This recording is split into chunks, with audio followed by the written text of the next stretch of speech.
नमस्कार, मैं शंभू कुमार सिंह और आप देख रहे हैं नस्ल दस्तक। अब तो तय है कि यूपी में बीजेपी का आना 100% श्योर हो गया है। और सोचिए कि क्या आपको लगता है कि एससी एसटी ओबीसी माइनॉरिटी में इतनी जागरूकता आ गई है कि वो अपना हक अधिकार बचाने के लिए यूपी का चुनाव पलट देंगे। आज बावन मेश्राम, बहुजन क्रांति मोर्चा, बहुजन मुक्ति मोर्चा और ओवैसी साहब का एआईएमआईएम जो है उसका गठबंधन हो गया है। मतलब साफ है कि अब अम्बेडकराइट वोट, बहुजन वोट और मुस्लिम वोट एकजुट तो होगा। इसका मतलब है कि और ज्यादा वोट कटेगा, बसपा का भी और सपा का भी।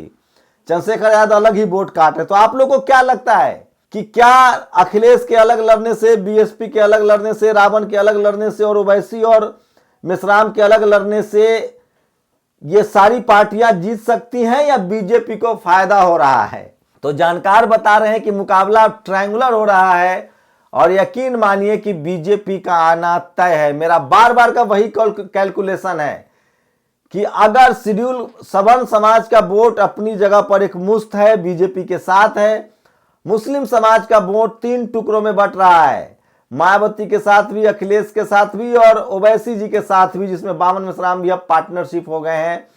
वही शेड्यूल कास्ट का वोट है जो वो मायावती के साथ एक मुश्त जाता दिख रहा है। ओबीसी का वोट भी 2 फाड़ दिख रहा है, वो अखिलेश के साथ भी जा रहा है और वो बीजेपी के साथ भी बना हुआ है। तो ये आपका पूरा लब्बो लुआब है और मैं फिर कह रहा हूं, ज्यादा उम्मीद मत पालिए। अगर आप एससी एसटी ओबीसी माइनॉरिटी के लोग हैं तो बीजेपी के लिए सुनहरा मौका है।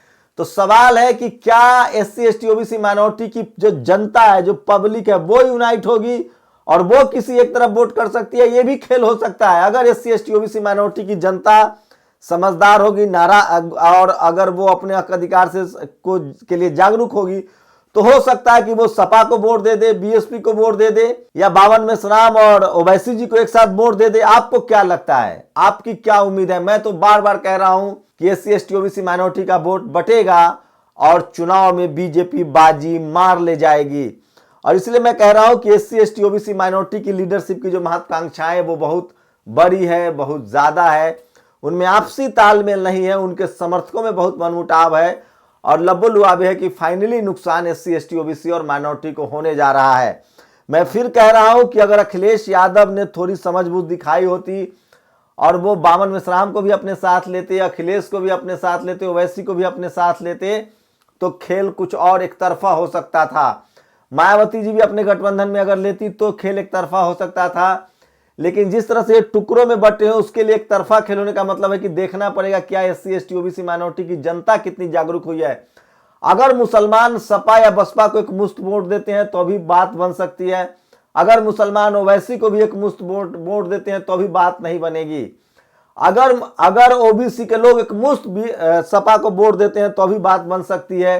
बीएसपी को आधा भी ओबीसी के लोग वोट देते हैं तो भी बात बन सकती है। लेकिन जो कि होता नहीं दिख रहा है। तो मैं फिर कह रहा हूं कि यूपी का चुनाव अब लगभग साफ हो गया है और बीजेपी कई स्तर पर चुनाव लड़ती है। एक बार की लाइन बता रहा हूं, आप मुझे गाली दे सकते हैं, उससे आपकी समस्या का समाधान नहीं है। वाजपेयी ने कहा था कि मेरे जूते में 2 कांटे थे और दोनों एक साथ आ गए थे, कांसीराम और मुलायम सिंह यादव, और मैंने दोनों को निकाल के अलग अलग फेंक दिया। तो बीजेपी कई मोर्चों पर काम करती है। वो प्रशासनिक मोर्चों पर भी काम करती है, एसपी डीएम भी सवर्ण बनाए जाते हैं, वो चुनाव आयोग के लेवल भी काम करती है, वो मैनेजमेंट के लेवल पर भी काम करती है, वो आईटी सेल के लेवल पर भी काम करती है और वो इस पर भी काम करती है कि कैसे चुनाव में और लोगों को लड़ाया जाए मजबूती से ताकि उनका वोट बैंक बचे। तो एससी एसटी ओबीसी माइनॉरिटी के लिए राजेंद्र प्रसाद की एक लाइन कहूंगा कि अपने ही लोगों को नीचे दिखाना, अपने ही लोगों की टांग खींचना, ये मानवीय स्वभाव है। और ये मानवीय स्वभाव नहीं है, ये पिछड़े समाज का स्वभाव है। तो एससी एसटी ओबीसी माइनॉरिटी के लीडरशिप जो है वो टुकड़ों में लड़ रही है और इसलिए बीजेपी को तो फायदा होगा। लेकिन अब देखते हैं, सबसे बड़ा कंपटीशन होगा सपा, बसपा, ओवैसी और रावण में कि किसका वोट परसेंटेज ज्यादा आता है। लेकिन एक बात है कि अगर बीजेपी आती है दोबारा तो ओवैसी और रावण को सबसे ज्यादा फायदा होगा। चलिए, इसी बीच ये मेरा कैलकुलेशन है, आपका क्या आंकलन है आप बता दीजिएगा।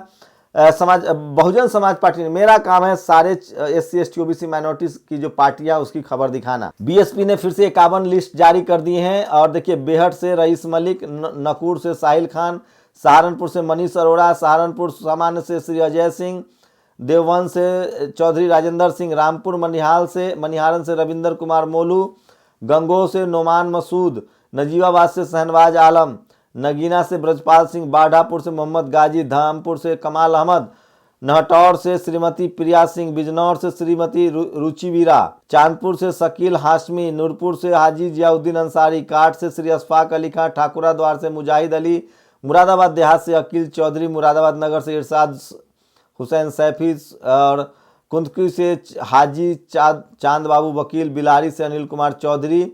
तो टोटल 51 सीटें उन्होंने जारी किया है।